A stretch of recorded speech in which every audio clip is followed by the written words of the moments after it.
कितनी दी है, 12 दी है, और L की वैल्यू कितनी दी है, 15 दी है। ये वो क्षेत्रफल आ जाएगा, इतना क्षेत्रफल आ जाएगा जो उस टेंट को बनाने के लिए हमें कपड़ा चाहिए। लेकिन उसने कहा है मेरे दोस्त 1 मीटर स्क्वायर जो है वो 120 रुपए का है, यानी कपड़ा जो है वो 120 रुपए प्रति मीटर स्क्वायर है।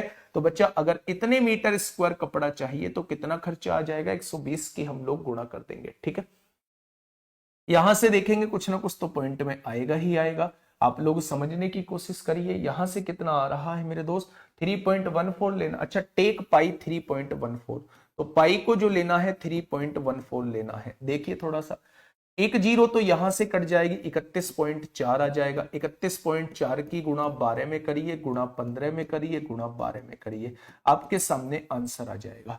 पॉइंट हटाएंगे, जीरो बढ़ाएंगे, और 5 से काटेंगे, 5 तिया 15, 5 दूनी 10 होगा, 2 छिक्का 12 हो जाएंगे। ठीक है, 6 चौक 24 को 4 हासिल 2, 6 कम 6 2 8, 6 तिया 18 होगा। और यहां से देखेंगे तो यहाँ 3 गुणा 12 हो जाएगा। तो आप लोग इकाई के अंक से भी 4 तिया 12 दूनी 24, option number D is the correct answer.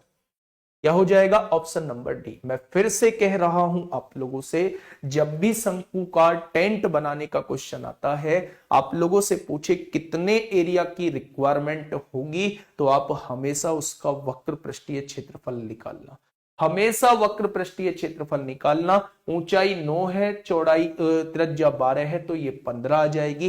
किस फॉर्मूले से, l square is equal to h square plus are square से। एल आपके पास है तो पाई आर एल का फॉर्मूला लगा देना। यही वो क्षेत्रफल होता है जो टेंट के लिए आवश्यक होगा। ठीक है, चलिए आगे बढ़ते हैं दोस्त, क्वेश्चन नंबर 33 की तरफ। केवल 3 क्वेश्चन बचे हैं, फटाफट से मुझे बताइएगा क्या होगा इस क्वेश्चन का बिल्कुल सही जवाब।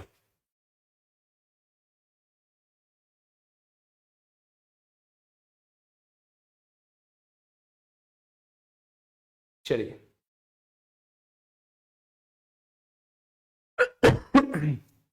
क्वेश्चन नंबर जो है 33 आप लोगों के सामने है। सर यदि बेलन बनाना हो, तो बेलन बनाना है तो संपूर्ण पृष्ठीय क्षेत्रफल, और सब में संपूर्ण पृष्ठीय क्षेत्रफल निकालेंगे। ठीक है, 15 कैसे आया, 15 कैसे आया बच्चे, लगा दो ना पाइथागोरस फिर में। एल निकालने का, शंकुकार देखो तो सही, एक बार थोड़ा सा निगाह जमाओ बच्चे। शंकुकार में मैंने कैसे बताया है एल निकालना, ये देखो बच्चे, शंकु एल कैसे निकालते हैं, H square plus are square. ये दिया हुआ था, ये दिया हुआ था, इन दोनों का वर्ग करके जोड़ दो उसका वर्गमूल, तभी तो एल निकलेगा। बेटा पहले इन पे कमांड करनी होगी, पहले इन पे आप लोगों को बहुत अच्छे से कमांड करनी होगी, ये जो फॉर्मूले हैं, तभी तो बात बनेगी। इसीलिए तो बच्चा पहले मैंने फॉर्मूले कराए थे आप लोगों को। ठीक है, चलिए आगे बढ़ जाते हैं, हम लोग अगले क्वेश्चन की तरफ चलते हैं। क्वेश्चन नंबर 33 क्या कहता है, सुनिएगा थोड़ा सा ध्यान से। 9 सेंटीमीटर त्रिज्या वाले एक ठोस गोलक, गोलक का मतलब बच्चे गोला ही होता है, एक ठोस गोलक को पिघलाकर 6 सेंटीमीटर त्रिज्या वाला एक बेलन बनाया गया है। गोले को पिघलाया है, बेलन बनाया है, तो गोले का आयतन जो होगा, गोले का आयतन जो होगा बच्चे वो बेलन के आयतन के बराबर होगा, यानी पाई आर स्क्वायर एच के बराबर होगा। पाई से पाई उड़ जाएगा। ठीक है, 9 सेंटीमीटर त्रिज्या वाले, 9 सेंटीमीटर त्रिज्या वाले एक ठोस गोले को बच्चे यहां 9 गुणा 9 गुणा 9 लिख देंगे। अगर मैं बेलन की बात करता हूं तो उसने कहा 6 सेंटीमीटर त्रिज्या वाला एक बेलन बनाया गया है, तो बेलन की त्रिज्या 6 छंग 36 हो जाएगी। तो बेलन की लंबाई आप लोगों से पूछी गई है, बेलन की लंबाई आप लोगों से पूछी है, तो 36 गुणा में है, इधर आके भाग में हो जाएगा। 9 चौक 36 होता है, 4 से 4 कट गया, 3 तिया 9, तो क्या उसकी लंबाई जो है वो 27 सेंटीमीटर आ जाएगी। यानी कि वो जो बेलन बना होगा वो कितने सेंटीमीटर लंबा होगा, तो सवाल का जवाब जो है वो 27 सेंटीमीटर हो जाएगा। ठीक है, क्वेश्चन नंबर 34 आप लोगों के सामने है। ये रहा बच्चे as it is question, as it is question बच्चे आप लोगों के सामने जो आप लोगों से पूछा गया है, जो आप लोगों से पूछा गया है, किसमें, एसएससी जीडी में आप लोगों से पूछा गया है। ठीक है, अगर कमेंट नहीं पढ़ेंगे तो दोस्त क्लास जो होती है वो बोरिंग हो जाती है ना, तो थोड़े बहुत तो पढ़ने पड़ते हैं। फटाफट बताइए क्या होगा इसका बिल्कुल सही जवाब। क्वेश्चन ने क्या कहा है, क्वेश्चन ने कहा है कि 5 सेंटीमीटर लंबा है, 4 सेंटीमीटर चौड़ा और 3 सेंटीमीटर ऊंचा एक घनाभ का विकर्ण कितना होगा। एक घनाभ का विकर्ण कितना होगा, तो घनाभ का विकर्ण का फॉर्मूला बच्चा L² + B² + H² होता है। विकर्ण के कितने फॉर्मूले बन सकते हैं, क्वेश्चन बन सकते हैं, वो सारे क्वेश्चन बच्चे मैं आप लोगों को आज करा चुका हूं। 3 का स्क्वायर 9 होता है, 16 और 9 25 और 25 50 हो जाएगा, और 50 को मैं 25 गुणा 2 लिख सकता हूं। 25 का वर्गमूल 5 होगा, 2 का वर्गमूल नहीं निकलेगा, तो सवाल का जवाब जो है वो 5√2 हो जाएगा। क्या हो जाएगा? सवाल का जवाब जो है वो 5√2 हो जाएगा। ठीक है मेरे दोस्त, चलिए बहुत बढ़िया। क्वेश्चन नंबर 35 आप लोगों के सामने है, फटाफट से मुझे बताइए कि क्या होगा इस क्वेश्चन का बिल्कुल सही जवाब। क्वेश्चन नंबर 35 आप लोगों के सामने है, फटाफट बताइए दोस्त क्या होगा इस क्वेश्चन का बिल्कुल सही जवाब।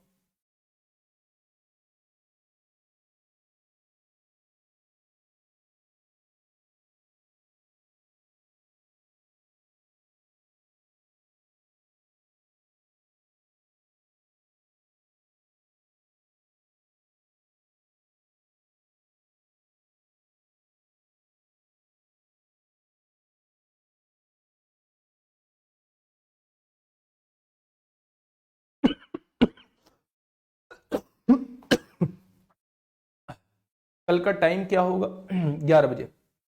11 बजे बच्चे फटाफट बताइए क्या होगा इसका बिल्कुल सही जवाब। एक 21 सेंटीमीटर त्रिज्या की एक ठोस धात्विक गोले को पिघलाकर एक शंकु का आकार दिया जाता है।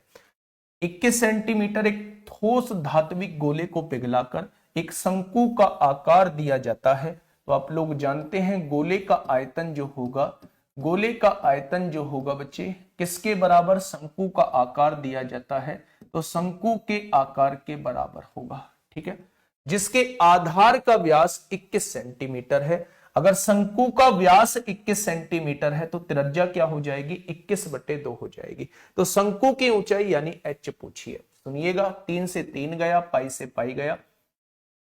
गोले की त्रिज्या कितनी है? 21 है, तो यहां 21 गुणा 21 गुणा 21 हो जाएगा। और शंकु की त्रिज्या कितनी है? 21/2 है, 21/2 स्क्वायर है तो 21/2 का स्क्वायर कर दीजिए। और h आप लोगों को दोस्त निकालना है। क्या निकालना है? h आप लोगों को निकालना है। यहां से समझिए 2 21 से 2 21 कट जाएंगे, और 2 दूनी 4 इधर भाग में है, इधर आके गुणा में हो जाएगा। तो आप लोग देखेंगे 21 की गुणा 16 में करेंगे तो 16 एकम 16 को 6 हासिल, 1 16 दूनी 32 और 1 33 हो जाएगा। तो सवाल का जवाब कितना हो जाएगा? उस तार की लंबाई कितनी हो जाएगी? 336 सेंटीमीटर हो जाएगी। नाइट में नहीं होगी, दिन में होगी, है ना? नाइट में नहीं होगी, दिन में होगी। फिर से एक बार सुनिएगा, क्वेश्चन नंबर 36 समझिए। 7 सेंटीमीटर की त्रिज्या और 9 सेंटीमीटर की ऊंचाई वाले एक बेलन को पिघलाया गया है, यानी बेलन को पिघलाकर एक शंकु बनाया गया है। तो बेलन का आयतन कितना होता है? πr²h, और शंकु का आयतन कितना होता है? 1/3 πr²h होता है। ठीक है, यहां से देखेंगे पाई से पाई कट जाएगा। बेलन की त्रिज्या 7 है तो 7 का स्क्वायर 49 होगा। ऊंचाई कितनी है? 9 दी गई है। यहां से देखेंगे शंकु का क्या दिया है? उसी त्रिज्या का एक शंकु है, यानी 7 का स्क्वायर 49 होगा। और ऊंचाई क्या है आप लोगों से पूछी है, तो 49 से 49 कट गया तो ऊंचाई कितनी आएगी? 9 तिया 27 आ जाएगी। कितनी आएगी बच्चे? 9 तिया 27 आ जाएगी। ठीक है, क्वेश्चन नंबर 37 आज का आखिरी क्वेश्चन, फर्स्ट टर्म का क्वेश्चन है। फटाफट से मुझे बताइए क्या होगा इसका बिल्कुल सही जवाब। क्या हो जाएगा दोस्त इस क्वेश्चन का बिल्कुल सही जवाब? अभी मैं आपको कुछ चीजें बताऊंगा, थोड़ा सा वेट करेंगे, जिनका भी परसों या परसों के बाद कुछ पेपर है। ठीक है, देखिए मेरी बात को थोड़ा सा समझिएगा, मैं क्या कहना आप लोगों से चाह रहा हूं। इस क्वेश्चन को थोड़ा सा ध्यान से देखिए दोस्त, और मुझे बताइए कि क्या होगा इस क्वेश्चन का बिल्कुल सही जवाब। देखियो क्वेश्चन नहीं, टाइम आउट दोस्त वहां से कर दिया होगा। एक्चुअल में मैं घर से क्लास ले रहा हूं तो मुझे नहीं पता है किसको टाइम आउट किया किसको नहीं। भाई किसी को भी टाइम आउट मत करो, जो भी टेक्निकल बंदा बैठा हुआ है मेरे दोस्त, किसी को भी टाइम आउट मत करो। अगर कोई डाउट पूछ रहा है तो पूछने दो, कॉपी पेस्ट बार बार कर रहा है डाउट का तो करने दो। ठीक है, एक 10.5 सेंटीमीटर ऊंचे शंकु के छिन्नक के 2 वृत्ताकार फलकों की त्रिज्याएं दी है। आयतन बच्चे फिर से वही जो हम लोग पढ़ के आए हैं, pi H by 3 R square plus R R. ठीक है, तो यहां इस फॉर्मूले को आप लोग, इसका जवाब जो है वो कमेंट बॉक्स में मुझे देंगे और आप करके जरूर बताएंगे कैसी लगी ये क्लास। और मैं आखिर में बच्चा एक बार स्क्रीनशॉट इसका ले लीजिए, आखिर में कुछ चीजों पे हम लोग बात कर लेते हैं। अगर मैं बात करता हूं मेरे साथी, अगर मैं बात करता हूं मेरे साथी कि पेपर के पैटर्न की बात करता हूं कि यहां से ये जो आज हमने टॉपिक कराया है इसकी वजह क्या थी लेने की, तो दोस्त 3D की लेने की वजह ये थी कि यहां से जो है वो 2 क्वेश्चंस आप लोगों से पूछे जा रहे हैं और 2 क्वेश्चन बहुत आसान क्वेश्चन पूछे जा रहे हैं। अब वो भी आसान क्वेश्चन मैंने करा दिए, जो आगे एक्सपेक्टेड है वो भी आसान क्वेश्चन मैंने करा दिए हैं। ठीक है, दूसरी बात, अब कल की जो क्लास है वो सीआई की क्लास है। सीआई में से बच्चा वो 3 क्वेश्चन उसने पूछने स्टार्ट कर दिए हैं, यानी आप कह सकते हैं कि ये दोनों चैप्टर ही 10 नंबर के हैं और दोनों चैप्टर ही 10 नंबर के हैं। सीआई में से वो आपसे छमाही क्वेश्चन ज्यादा दे रहा है, यानी जो हाफ ईयरली वाले क्वेश्चन होते हैं, तिमाही क्वेश्चन आप लोगों से पूछ रहा है और किस्त वाले क्वेश्चन आप लोगों से पूछ रहा है और सिंपल भी क्वेश्चन आप लोगों से पूछ रहा है। यानी अब तक की शिफ्टों के आधार पर जैसे उसने क्वेश्चन पूछे हैं ठीक वैसी ही क्लास लेके कल मैं आप लोगों के सामने आऊंगा और कल हम लोग जो है वो सीआई के कॉन्सेप्ट को समझ रहे होंगे। 2D इसलिए नहीं कराई है क्योंकि 2D कोर्स में हो चुकी है, अभी तक 2D में से क्वेश्चन नहीं पूछे गए हैं, 3D में से बार बार क्वेश्चन पूछे जा रहे हैं। तो बच्चा आप लोगों को 3D का रिवीजन जो है वो इसलिए बच्चे आप लोगों को कराया है। ये एज इट इज जो है मैं आप लोगों को अभी टेलीग्राम में दे दूंगा, ये वाली सीट जो है टेलीग्राम ग्रुप में दे दूंगा, वहां से आप इसके फॉर्मूलेस को एक बार देख लीजिए बच्चा और कल भी फॉर्मूले एक बार रिकॉल करिएगा। टोटल जो क्वेश्चंस पूछे जा रहे हैं वो फॉर्मूला बेस्ड ही क्वेश्चंस पूछे जा रहे हैं, हारना नहीं है। जिसने भी अब तक ये सोच रखा था मेंसुरेशन के क्वेश्चन छोड़ के आऊंगा, मेरी बस आप लोगों से ये रिक्वेस्ट है कि आप फॉर्मूले याद कर लेना, बाकी क्वेश्चन आपसे नहीं छूटेगा। इस बात की गारंटी देता हूं कि क्वेश्चन आपसे नहीं छूटेगा। 3D के अंदर एक चीज और याद रखना, जब एक 3D फिगर से दूसरी 3D फिगर बनती है तो दोनों के वॉल्यूम इक्वल होते हैं, बस हो गया 3D आप लोगों का खत्म। आप लोगों के लेवल पे बच्चा इतना ही 3D वो बस आप लोगों से पूछेगा, हमेशा इतना ही पूछेगा आप लोगों के लेवल पे। ठीक है, तो जिनका भी नाम लिया गया है उनको बहुत बहुत बहुत बहुत अच्छा भी लगा होगा, जिनका नाम नहीं लिया गया है उनको बहुत बहुत सारा गुस्सा भी आया होगा। गुस्सा होने की जरूरत नहीं है दोस्त, सबका नाम ले चुका हूं, बस मन लगा के पढ़ाई करो और जो करना है। अब जिनका मंडे को पेपर है ना, जिनका मंडे को पेपर है, मैं उनके लिए एक सलाह दूंगा, बस एक छोटी सी सलाह दूंगा कि 4 बजे मैं आप लोगों को 4 प्रैक्टिस सेट करा चुका हूं, 4 प्रैक्टिस सेट करा चुका हूं।